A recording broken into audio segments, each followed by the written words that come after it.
सामना हुआ पर सच छिपा रहा। गुस्से ने मामला और भड़का दिया। अब फैसला पंचायत में होना तय था। मैं लोमड़ी से मिलकर आ रहा हूँ। उसने मेरी हर बात हंसी में उड़ा दी। साफ इनकार कर दिया उसने। जरा सा भी पछतावा नहीं दिखा। क्या उसने सच में मना कर दिया? उसे हमारी हालत पर तरस भी नहीं आया। माँ का दर्द भी नहीं समझी वह। दिल और टूट गया मेरा। मुझे पहले से शक था उस पर। उसकी बातें हमेशा घुमावदार होती हैं। सच सामने होने पर भी मुकर जाती है। चालाकी उसकी आदत है। मैंने उसे साफ शब्दों में चेतावनी दी। कहा कि सच बता दे वरना अंजाम बुरा होगा। लेकिन वह हर बात को मजाक बनाती रही, जैसे कुछ हुआ ही नहीं। यह अन्याय है हमारे बच्चों के साथ। हमारी मेहनत और उम्मीदें छीन ली गयी।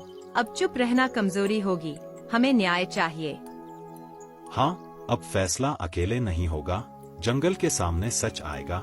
पंचायत में सबके सामने बात होगी। वहीं सच और झूठ तय होगा।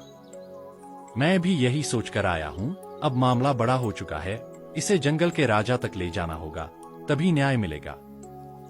मैं भी साथ रहूंगा हर कदम पर। जो देखा है वही सच सच बताऊंगा। दोस्ती निभाना मेरा फर्ज है। डरकर पीछे नहीं हटूंगा। तो तय रहा। सुबह होते ही पंचायत बुलाएंगे। जंगल के सामने सच्चाई रखेंगे। जो न्याय होगा वही मंजूर होगा। अब फैसला सबके सामने होगा।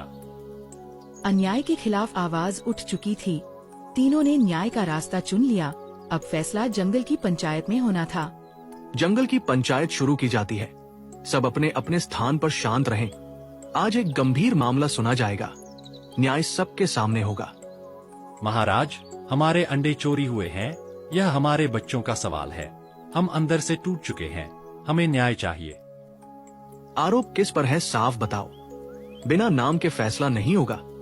सच बोलना अनिवार्य है। जंगल न्याय पर चलता है। हमें पूरा शक लोमड़ी पर है।